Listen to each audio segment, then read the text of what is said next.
Hello বন্ধুরা, আজকে আমি একটা কথা বলি। এই যে আমরা সকাল থেকে উঠে এইভাবে রান্নাঘরে পরিশ্রম করি, আমরা রান্না করি, এত কষ্ট করে দাঁড়িয়ে এত পরিশ্রম করি, আমরা রান্নাঘরটাকে মেয়েরা খুব ভালোবেসে ফেলি, যার জন্য আমরা রান্নাঘরে কষ্ট করি, রান্না করি।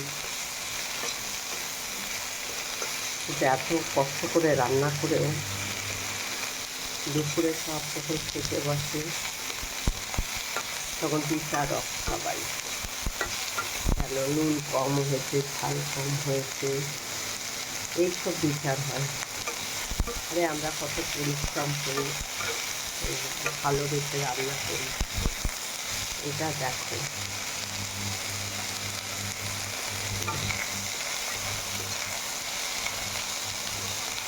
আমাদের জীবনটা তো বেশিরভাগ রান্নাঘরেই কেটে যায়। ভালোবেসে রান্না করতে কে কোনটা খাবে, সকাল থেকে এই ছবি তো আমাদের চলে।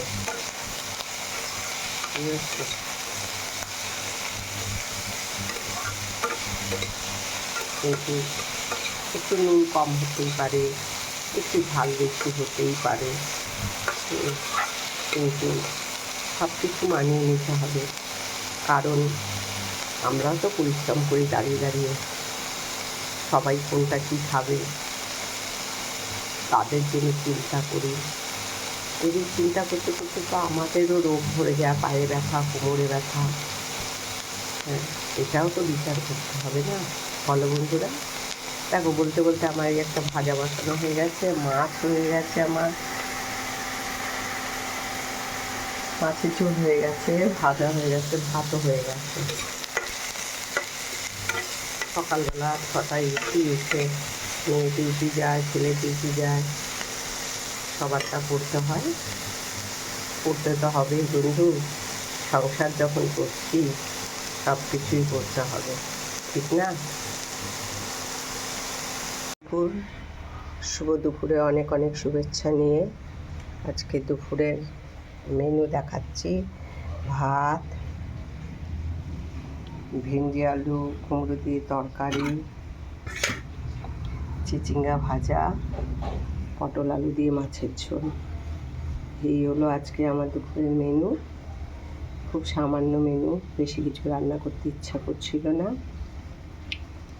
আমার মেনুগুলো তোমাদের কেমন লাগলো কমেন্টে জানাবে। ভালো লাগলে লাইক করো, আর বন্ধু হয়ে পাশে থেকো।